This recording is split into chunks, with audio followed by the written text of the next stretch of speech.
Imagina a seguinte situação: a decisão de entregar o absoluto melhor para uma comunidade. Dedicação intensa, tipo aquele amor sincero mesmo, transparência total. Uhum. A lógica dita que essa entrega seria amplamente celebrada, certo? Mas a realidade? Bom, a realidade é que isso pode ser a assinatura de uma carta de expulsão. O que é um baita de um paradoxo. Exatamente, porque é muito comum a gente pensar em estruturas institucionais como lugares que buscam extrair o ápice do potencial humano. Mas e se a pureza de intenções for, na verdade, o maior gatilho para a rejeição institucional? Nossa, essa é a grande questão. Sejam muito bem-vindos e bem-vindas a mais uma imersão profunda. Para quem nos escuta hoje, temos um material-fonte absolutamente instigante.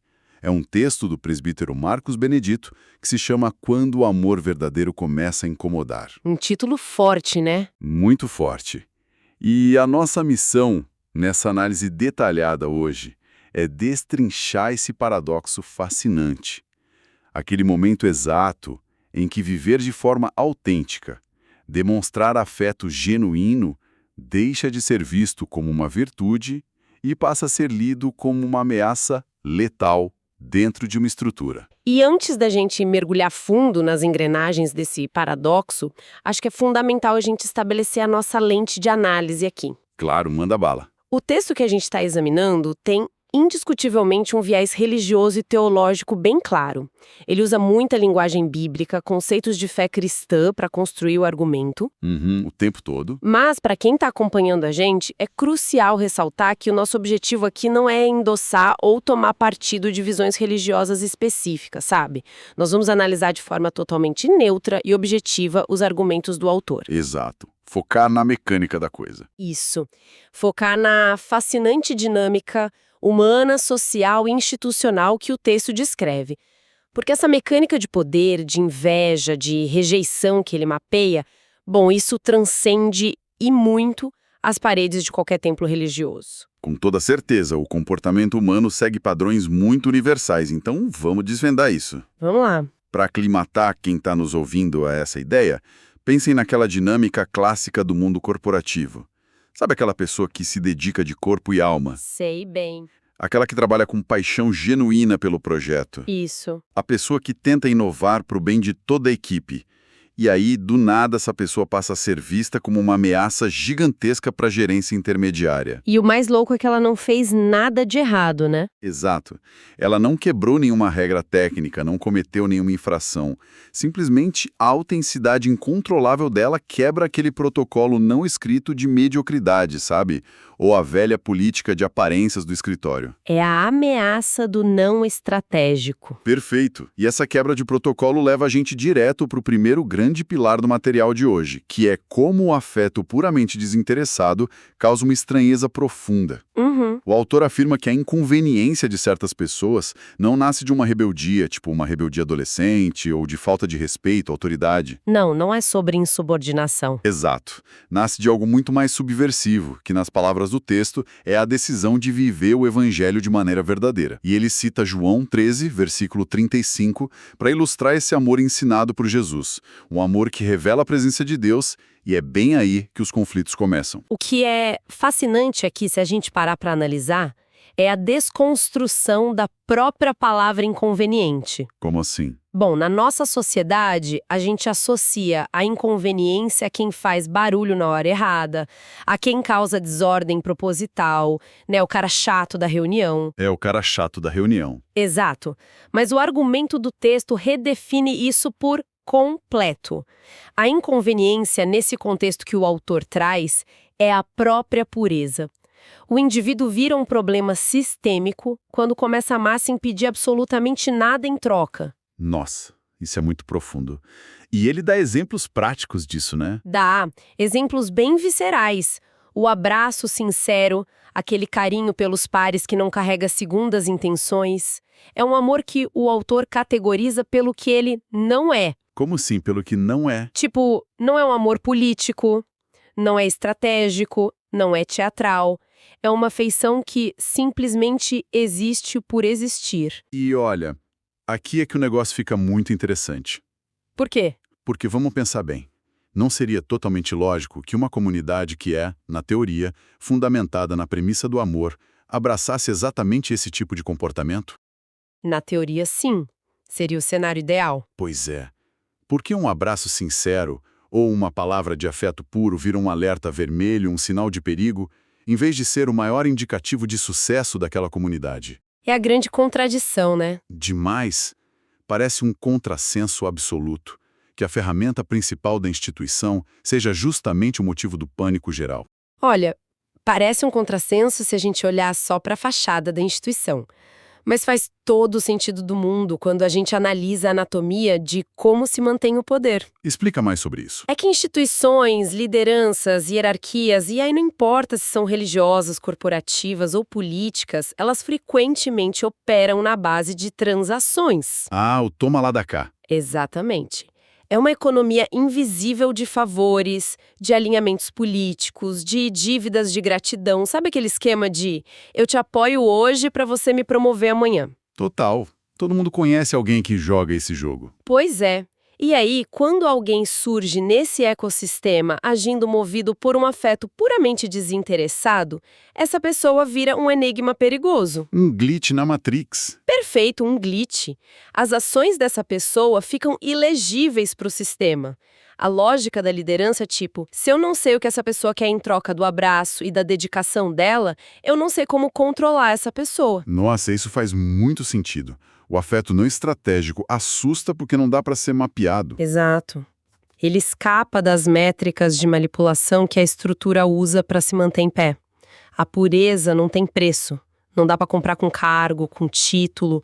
E isso, no fundo, aterroriza quem vive exclusivamente de negociar influência. É a imprevisibilidade. Essa é a chave de tudo. E essa tensão toda entre o que a estrutura prega no papel e o que ela de fato tolera na vida real, isso não fica restrito só àquelas interações de corredor, lá no aperto de mão. Não, de jeito nenhum. Isso transborda. Transborda muito para a forma como as pessoas se expressam publicamente. O texto faz uma diferenciação muito nítida, muito forte, entre o que seria uma mera apresentação musical ou teatral. Aquela coisa ensaiada, né? Isso, a performance. E ele contrasta isso com o que ele chama de adoração verdadeira, que acontece quando a voz carrega a fé, quando os gestos demonstram uma entrega total, de alma mesmo. É um estado de fluxo absoluto. Exato. A pessoa está prestando contas a algo maior, a Deus, e está ignorando completamente a plateia de humanos ao redor que está ali só avaliando a estética do momento. Se a gente conectar isso ao cenário maior que a gente estava desenhando, dá para ver a eclosão de uma tensão clássica.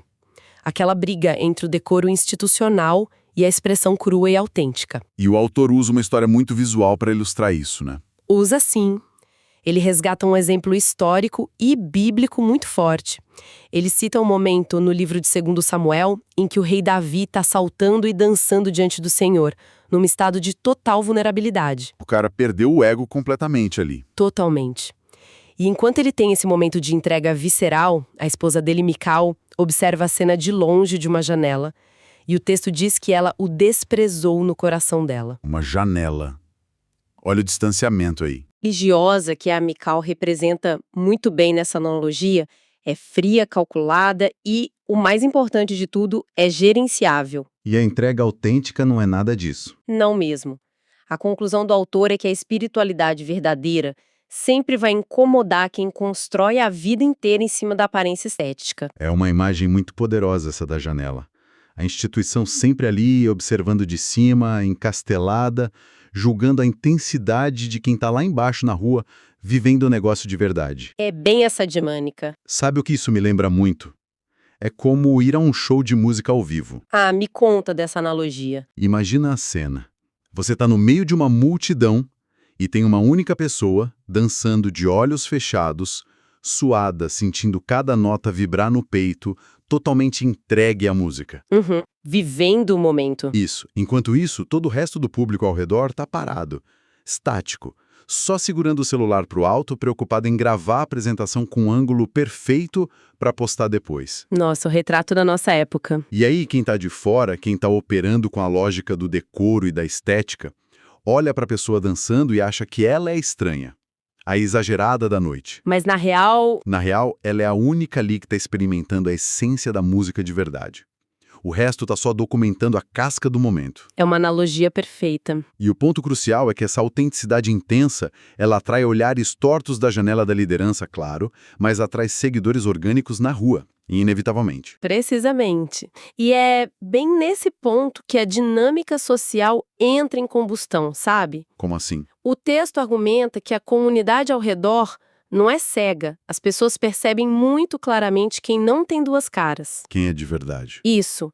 Elas notam quem não está vivendo de aparência, quem não está desesperado por aplauso, por holofote, quem não participa daquela corrida por cargos ou manipulação de bastidor. É um radar natural do ser humano. E quando um grupo reconhece essa pureza que é incontestável, isso gera um subproduto de altíssimo valor, o respeito espontâneo. E liderança nenhuma consegue fabricar isso, né? De jeito nenhum. O ponto central é que esse tipo de respeito não pode ser fabricado por um decreto.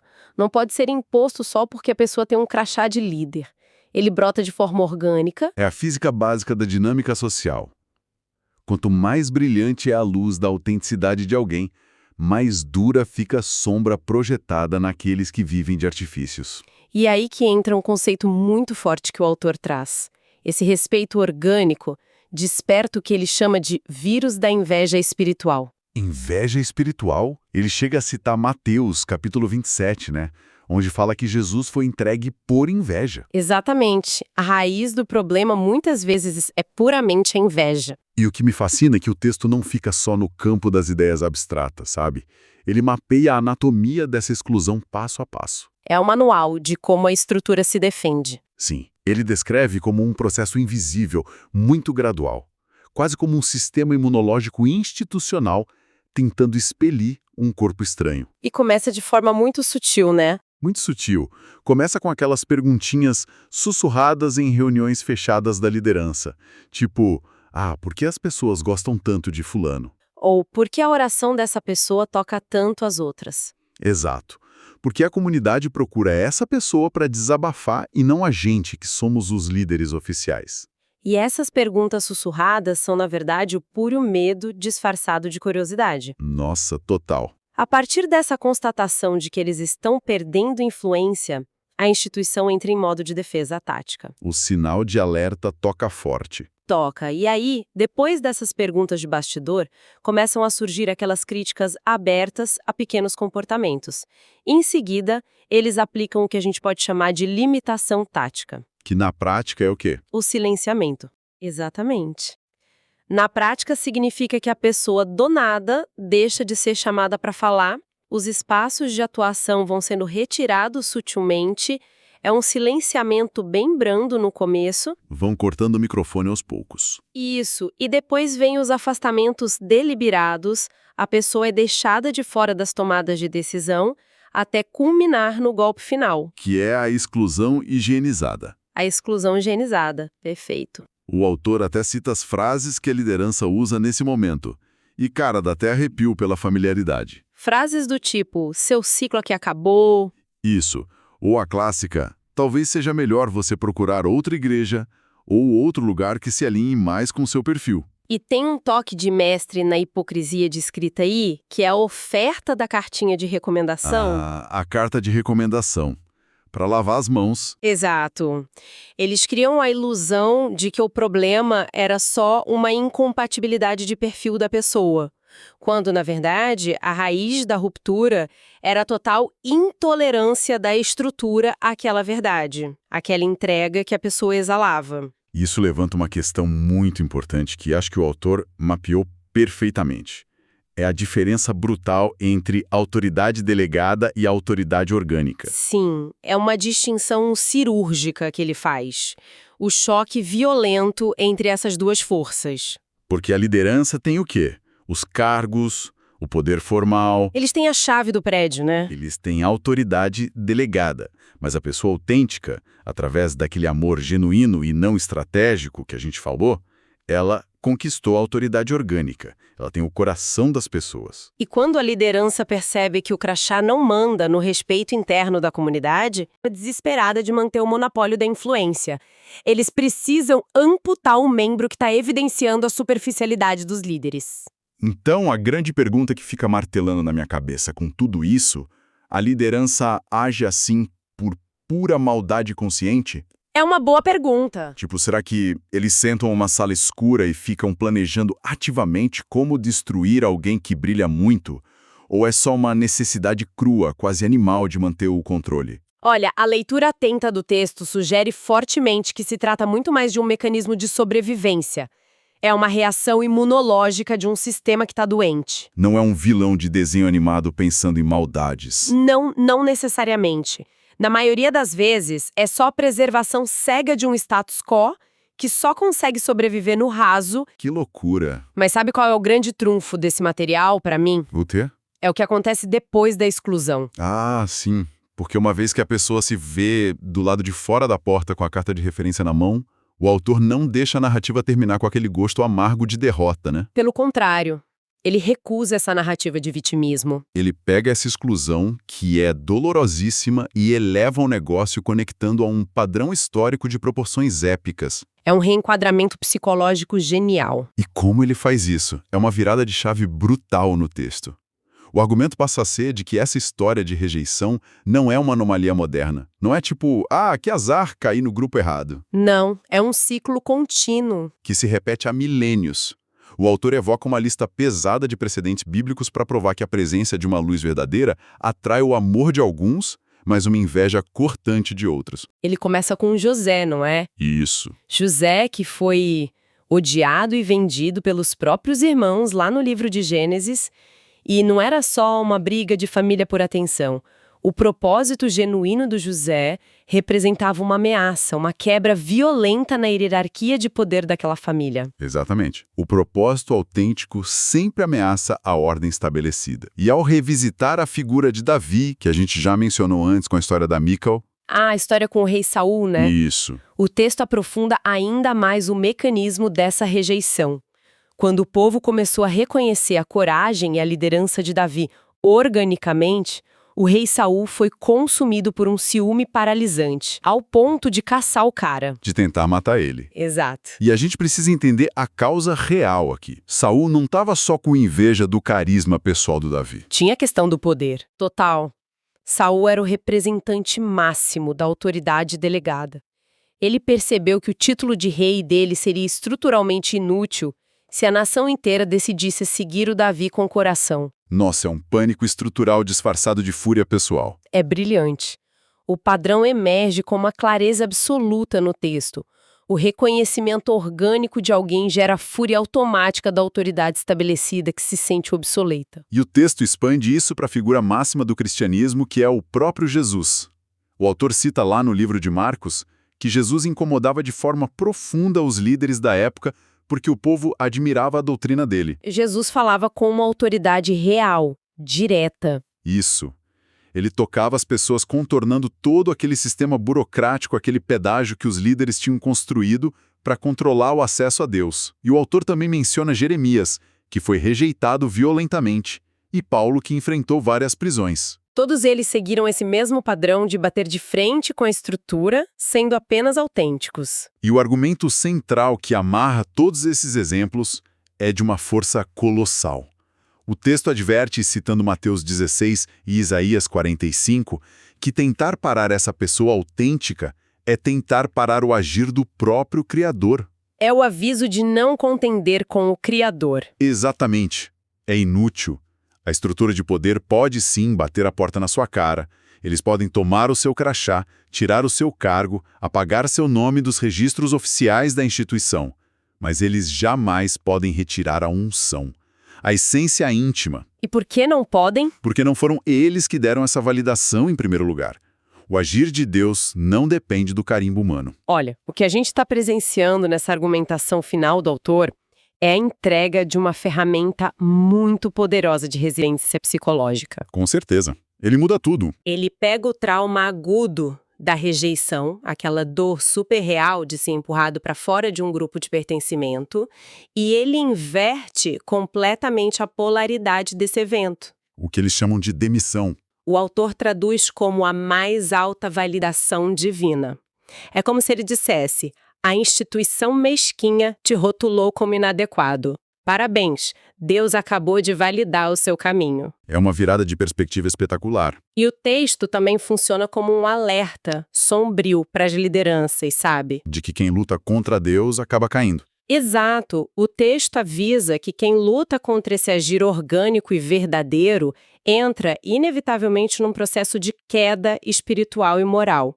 Não por causa de um raio mágico que cai do céu punindo, mas porque se opor à verdade só para manter uma casca vazia é secar a própria fonte de vida da instituição. A estrutura perde o sentido no segundo em que expulsa quem carrega o propósito de verdade. Exatamente. Eu acho fascinante como isso transforma o pior pesadelo de qualquer ser humano, que é ser isolado e expulso da tribo, em uma verdadeira medalha de honra. Uma baita medalha de honra. Para quem está sofrendo essa rejeição agora, lendo isso, a sensação é: se a estrutura não aguenta você, não aguenta a sua verdade e seu esforço, isso não é um fracasso seu, é um rito de passagem. É a entrada para o hall da fama. Sim.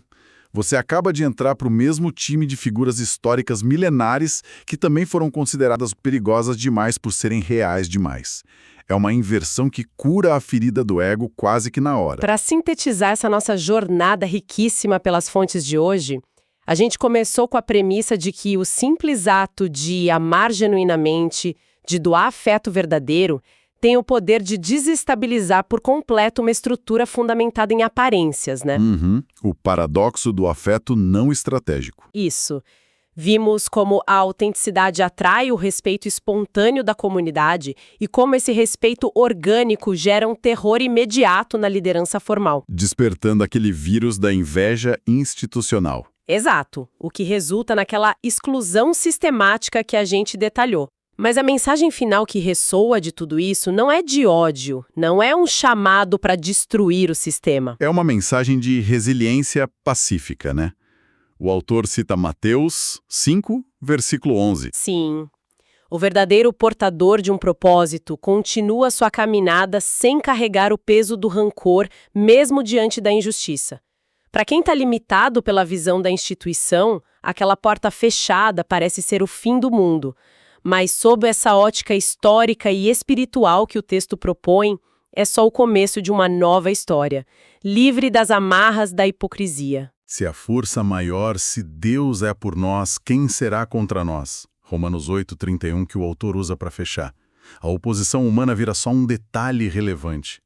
E compreender essa dinâmica é de uma urgência vital para quem nos escuta agora. É libertador. Muito.